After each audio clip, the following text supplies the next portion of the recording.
राजकारणापासून ते राजकारणापर्यंत प्रत्येक घडामोडीवर बारीक नजर ठेवणारा तुमचा हक्काचा लोकल न्यूज प्लॅटफॉर्म ठाणे दर्पण, ठाण्याचं खरं प्रतिबिंब. मुंब्रा येथील MM व्हॅली परिसरात खासगी बसगाडीची दुचाकीला धडक बसल्याने बसगाडीच्या चाकाखाली येऊन 2 तरुणांचा मृत्यू झाल्याची घटना काल सायंकाळी उघडकीस आली. संगम पुलशरे आणि अविनाश दवंडे अशी मृतांची नावे असून महेश वारे हा अपघातात जखमी झालाय. अपघाताची नोंद मुंब्रा पोलीस ठाण्यात करण्यात आली. मुंब्रा येथील ठाकूरपाडा भागात राहणारे संगम, अविनाश आणि महेश एका दुचाकीने MM व्हॅली परिसरातून जात होते. त्याचवेळी एका खासगी बसगाडीची त्यांच्या दुचाकीला धडक बसली. त्यामुळे तिघेही बसगाडीच्या पुढील चाकाखाली आले. संगम आणि अविनाश यांना गंभीर दुखापत झाल्याने त्यांचा मृत्यू झालाय, तर महेश हा गंभीर जखमी झालाय. अपघाताची नोंद मुंब्रा पोलीस ठाण्यात झाली असून मृतांचे शव विच्छेदनासाठी कळवा येथील ठाणे महापालिकेच्या छत्रपती शिवाजी महाराज रुग्णालयात पाठवण्यात आले आहेत. शहराच्या मध्यवर्ती भागातील नौपाडा परिसरात उभारण्यात येत असलेल्या एका निर्माणाधीन इमारतीत सोमवारी रात्री एका 7 वर्षीय मुलीवर लैंगिक अत्याचार करण्यात आल्याचा प्रकार उघडकीस आलाय. या प्रकारानंतर सर्व स्तरातून संताप व्यक्त होत आहे. या प्रकरणी नौपाडा पोलिसांनी गुन्हा दाखल करून अवघ्या 2 तासात आरोपीला अटक केले. नौपाडा परिसरात इमारतीचे बांधकाम सुरू आहे. या इमारतीत मजुरीचे काम करणारे काही कामगार राहतात. त्यापैकी एका मजुराची मुलगी सोमवारी रात्री 8:30 वाजता एकटी होती. त्यावेळी एका मजुराने त्यांच्या खोलीत प्रवेश केला आणि त्याने तिच्यावर लैंगिक अत्याचार केला.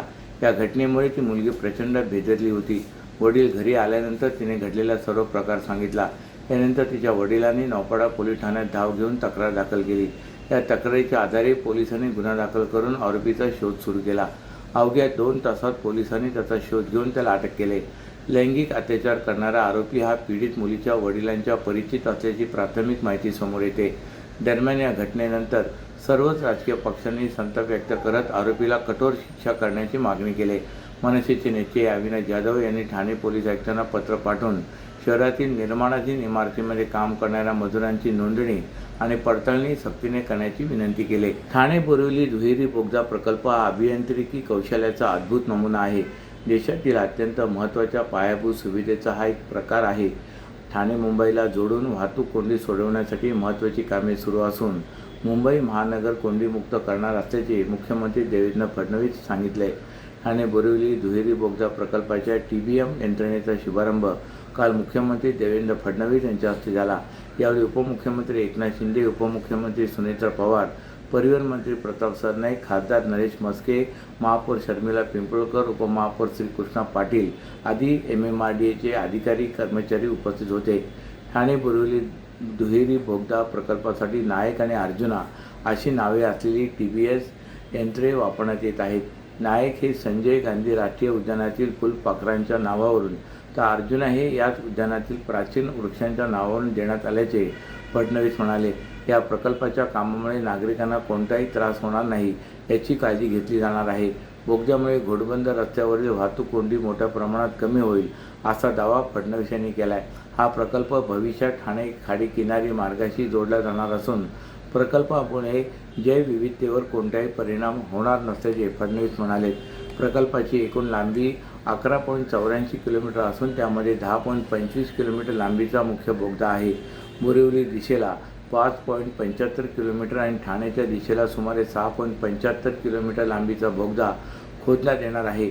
सुमारे 16,664 कोटी रुपये खर्चाच्या या प्रकल्पामुळे सध्या लागणारा 90 मिनिटाचा प्रवास केवळ 15 मिनिटांवर येणार असून त्यामुळे इंधनाची बचत होऊन प्रदूषणातही मोठी घट होईल असेही त्यांनी स्पष्ट केले. हा प्रकल्प MMRDA मार्फत राबवण्यात येत असून मे 2028 पर्यंत प्रकल्प पूर्ण करण्याचे लक्ष्य ठेवण्यात आले आहे असेही फडणवीस म्हणाले. सर्व नागरिकांना आवाहन करण्यात येत आहे की सध्या डासांमार्फत पसरणाऱ्या डेंग्यू या आजाराचा प्रसार रोखण्यासाठी प्रत्येकाने पुढील प्रमाणे कार्यवाही करावी.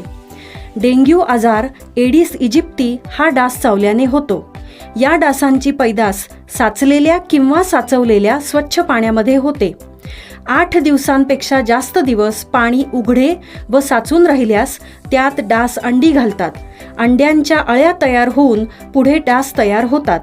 यासाठी आपल्या घरातील पाणीसाठे उदाहरणार्थ बॅरल्स, पिंपे, टाक्या, हौद, रांजणे इत्यादी दर आठवड्याला रिकामे करून घासून पुसून कोरडे करून पुन्हा भरावे.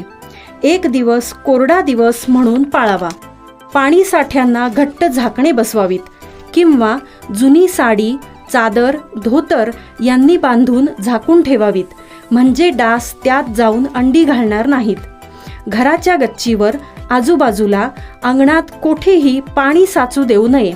भंगार सामान उघड्यावर टाकू नये. उदाहरणार्थ टायर्स, प्लास्टिक सामान, कुंड्या, टाकाऊ वस्तू इत्यादी.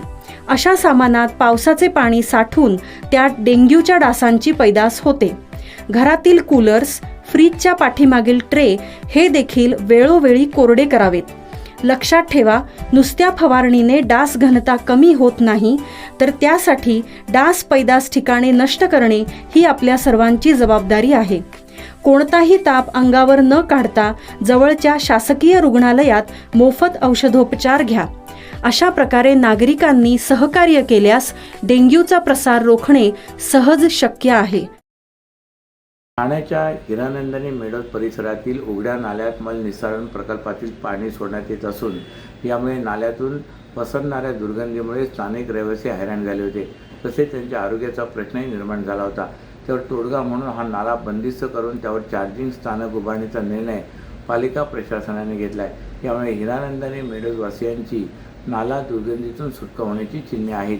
हिरानंदानी मेढोतमधील इमारतीमध्ये राहणाऱ्या हजारो नागरिकांचे आरोग्य उघड्या नाल्यामुळे धोक्यात आले. सुमारे 300 फूट उघड्या नाल्यामध्ये मल निस्सारण प्रकल्पाचे पाणी सोडण्यात येत असून यामुळे नाल्यातून मोठ्या प्रमाणात परिसरात दुर्गंधी पसरत आहे. या दुर्गंधीने नागरिक हैराण झाले, शिवाय त्यांची रात्रीची झोपही उडाली.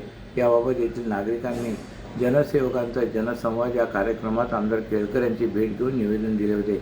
त्यावेळी केळकर यांनी संबंधित अधिकाऱ्यांशी चर्चा करून काही उपाययोजना सुचवल्या होत्या. तसेच काल केळकर यांनी पालिका अधिकाऱ्यांसमोर त्या नाल्याची पाहणी केली. त्यावेळी स्थानिक नागरिक, नगरसेविका स्नेहा आंबरे, महापालिका अधिकारी खंडागळे आणि नागरिक उपस्थित होते. पाहणी दरम्यान या नाल्यावर PPP तत्वावर स्लॅब टाकून त्यावर चार्जिंग स्टेशन उभारण्याची सूचना केळकर यांनी अधिकाऱ्यांनी केली. त्यामुळे परिसर दुर्गंधीमुक्त होऊन नागरिकांना दिलासा मिळेल. मीरा भाईंदर न्यायालयात सध्या स्थितीत 3 कोर्ट आहेत. या 3 कोर्टाकडे 7 ते 8 कोर्टाचे काम आहे. असे असताना केवळ 4 कोर्ट रिकामी आहेत असे दाखवून ठाण्याचे जिल्हा व सत्र न्यायालय तसे दिवाणी न्यायालय वरिष्ठ स्तर भाईंदरला नेण्याचे प्रयत्न सुरू आहेत. केवळ काही लोकांच्या स्वार्थासाठी आणि राजकीय हट्टासापोटी हे सगळं चालू आहे. दिवाणी न्यायालय वरिष्ठ स्तर यांचा कामाचा एकंदरीत व्याप्ती पाहता त्याकरता सुद्धा कमीत कमी 4 ते 5 कोर्ट अधिकचे लागणार आहेत व असे कोणतीही इमारती किंवा सोयीसुविधा मीरा भाईंदरकडे उपलब्ध नाहीत. जिल्हा न्यायालयासाठी अधिकची 5 न्यायालय लागणार आहेत, ती सुद्धा उपलब्ध नाहीत. अशा प्रकारे न्यायालय मीरा भाईंदरला गेल्यास ठाणे न्यायालय हे केवळ ठाणे महापालिकेच्या हद्दीपुरते मर्यादित राहील. तसेच हे सर्व ठाणे जिल्ह्याचे महत्त्व कमी करण्यासाठी चाललेले राजकीय षडयंत्र आहे का, अशी देखील शंका येते. असे झाल्यास या सर्व गोष्टींचा त्रास सामान्य जनतेला अधिकच होण्याची शक्यता नाकारता येत नाही. या संदर्भात ठाणे जिल्हा बार असोसिएशनने येऊन ठराव करून या निर्णयाला विरोध केला आहे. ठाणे बार असोसिएशनचे अध्यक्ष ॲडव्होकेट प्रशांत कदम यांनी हा निर्णय बदलला नाही तर 2 दिवस आम्ही सर्व वकील बांधव हाताला काळी फीत लावून निषेध व्यक्त करणार आहोत. मात्र 2 दिवसानंतर पूर्णपणे काम बंद आंदोलन व तीव्र स्वरूपाचे आंदोलन करण्याचा इशारा त्याने दिला आहे. तसे आज त्यांनी निषेध आंदोलन ठाणे जिल्हा कोर्टाच्या आवारामध्ये केलं आहे. या निषेध आंदोलनामध्ये सर्व वकील बांधव एकत्र येत सहभागी झाले होते. अशाच नव्या आणि ताज्या बातम्यांसाठी ठाणे दर्पणच्या पेजला लाईक करा आणि फॉलो करायला विसरू नका.